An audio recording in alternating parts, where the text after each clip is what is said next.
बच्चों सिंप्लीफाइंग में सबका स्वागत है। हम लोग इंडेफिनिट इंटीग्रल कर रहे हैं, उसमें ये स्पेशल इंटीग्रल है। ठीक है, तो मैंने फॉर्मूले पिछली क्लासेस में मैंने बता दिए थे, तो अब तुम्हें ये देखना है। देखो first part I is equal to 3x² dx by x 6+1। देखो बहुत ही स्ट्रेट फॉरवर्ड है।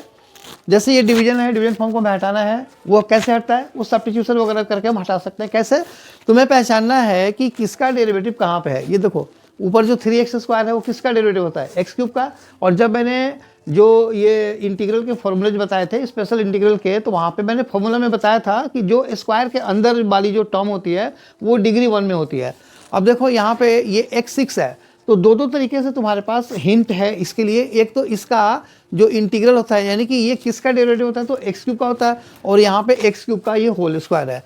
तो तुम इसको पहले क्वेश्चन को थोड़ा सा ट्रांसफॉर्म कर लो, 3x² dx बाई x³ होल स्क्वायर और +1।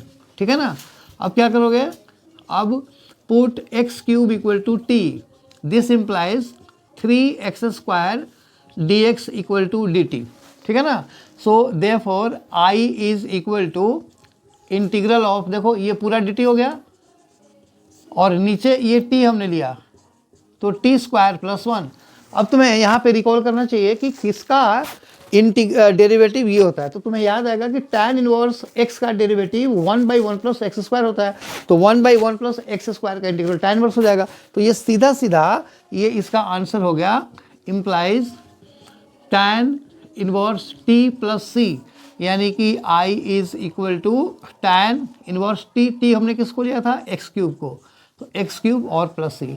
तो ये इसका आंसर हो गया। अब सेकेंड पार्ट करते हैं। I is equal to integral dx by √1 + 4x²। तो सब में बस फॉर्मूले का डिफरेंस है। इसको पहले तुम देखो, अभी फिर से में क्या करना है, समथिंग होल स्क्वायर लिखना है।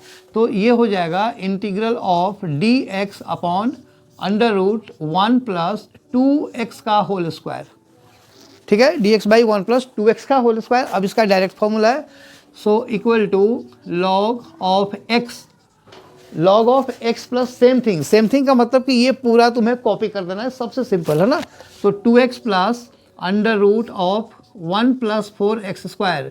लेकिन इसमें एक और चीज़ आएगा, x का कोफिशिएंट 2 है ना, तो उसको तुम 2 से डिवाइड कर दो, या फिर यहाँ पे 1/2 लिख दो और +c, ये इसका आंसर हो गया। ठीक है, आई होप वीडियो समझ में आया। अगर आया तो इसे लाइक करो, शेयर करो एंड सब्सक्राइब जरूर करना। Thank you.